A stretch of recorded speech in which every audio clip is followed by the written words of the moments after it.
Assalamualaikum warahmatullahi wabarakatuh. Perkenalkan nama saya Nur Hasan. Saya dari Sistem Informasi kelas 302, jurusan Sistem Informasi.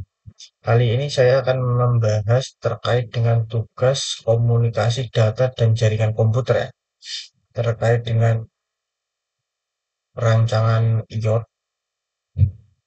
Untuk materi pada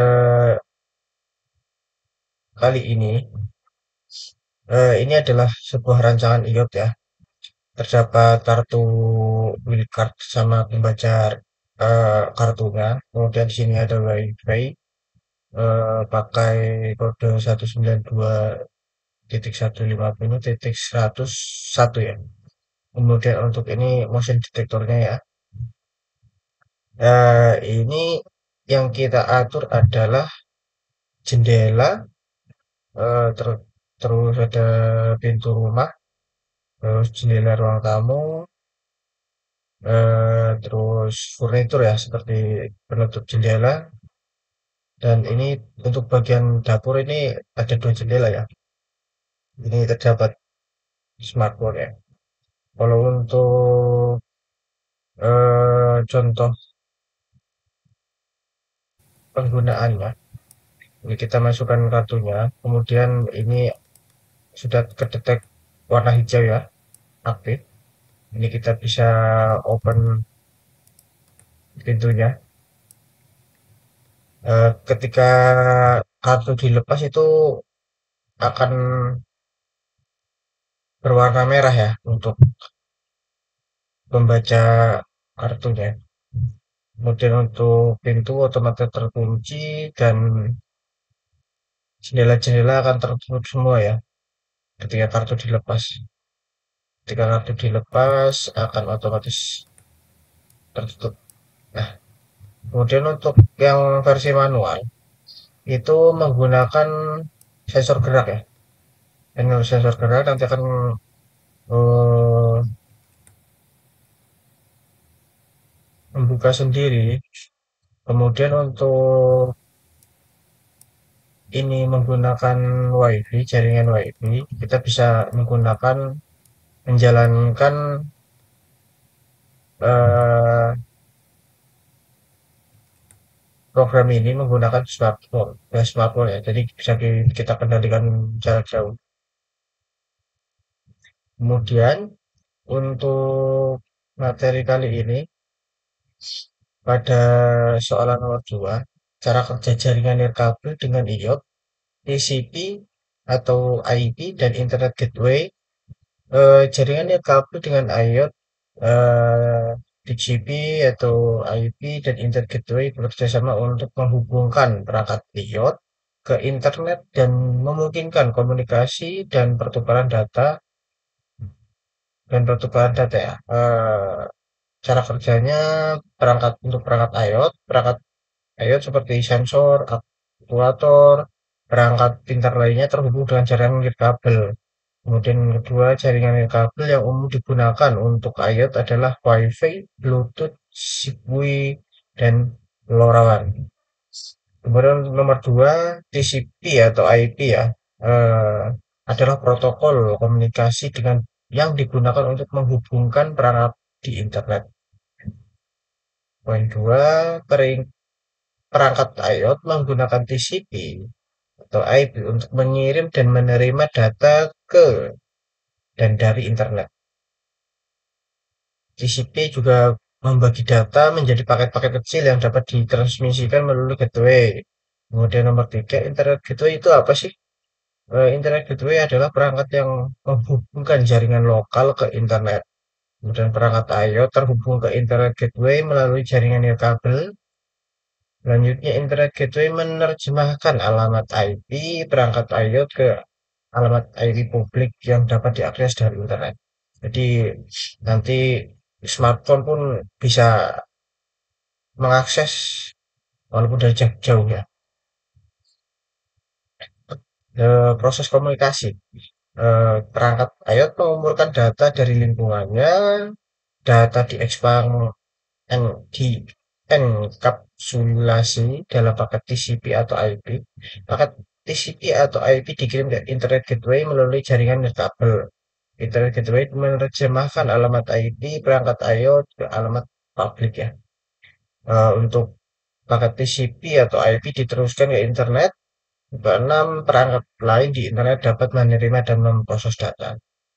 Contohnya ini satu sensor suhu di rumah terhubung ke jaringan WiFi. Jadi update setiap suhu perubahan suhu di dalam rumah dapat dikomunikasikan langsung pada smartphone pengguna rumah. Sensor mengumpulkan data suhu dan mengirimkan ke Internet Gateway. Internet Gateway menerjemahkan alamat IP sensor ke alamat IP publik. Kemudian data suhu dikirim ke server cloud. Server cloud memproses dan menampilkan di aplikasi smartphone.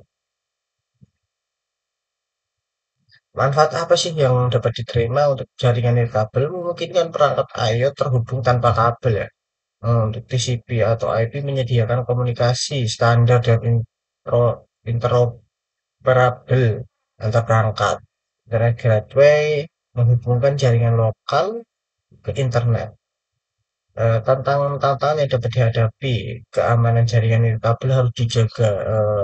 Terlebih masa sekarang banyak alat-alat yang dapat membajak eh, perangkat-perangkat yang masih minim keamanannya, apalagi WiFi yang mudah dibajak ya.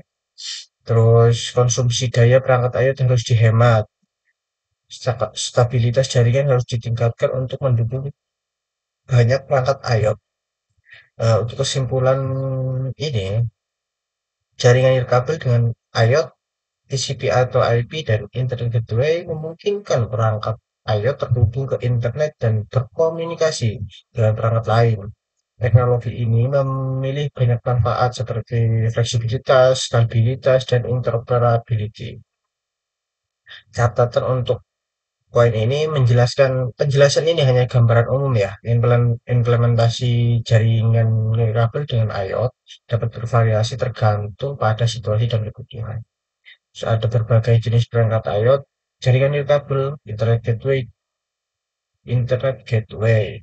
Pilihan teknologi yang tepat tergantung pada aplikasi dan perusahaan spesifik.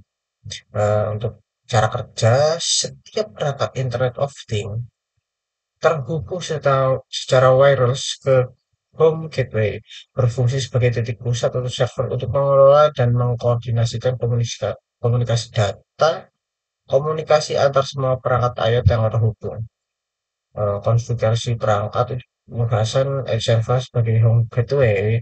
Ini termasuk salah satu konfigurasi TCP atau IP-nya.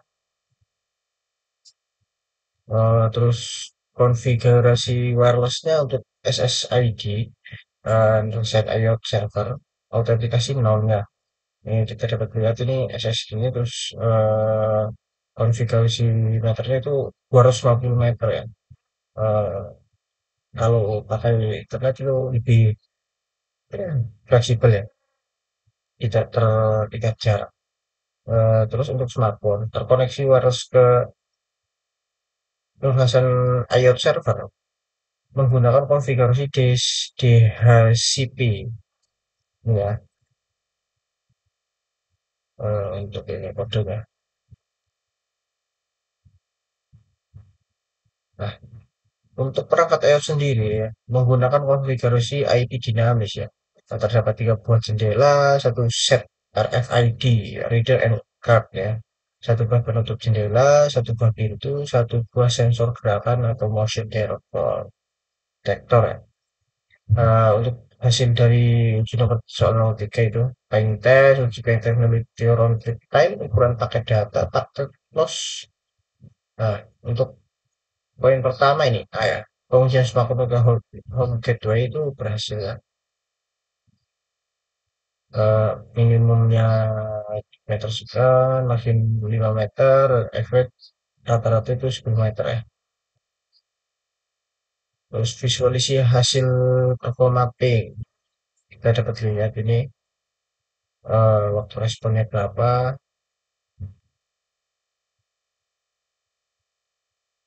lebih em, lebih dominan smartphone ke motion detector daripada smartphone ke home gateway. Jadi lebih prospek smartphone ke motion detector.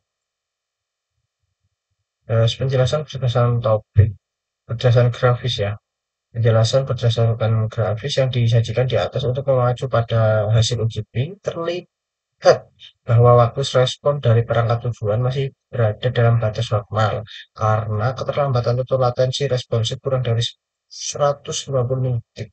Nah, ini menunjukkan bahwa koneksi antara perangkat yang diuji dan perangkat tujuan stabil dan responsif dengan waktu respon yang singkat yang merupakan indikator kinerja yang baik dalam mengirim dan menerima data. Sekian presentasi dari saya. Apabila ada banyak kekurangan, saya mohon maaf. Terima kasih. Wassalamualaikum warahmatullahi wabarakatuh.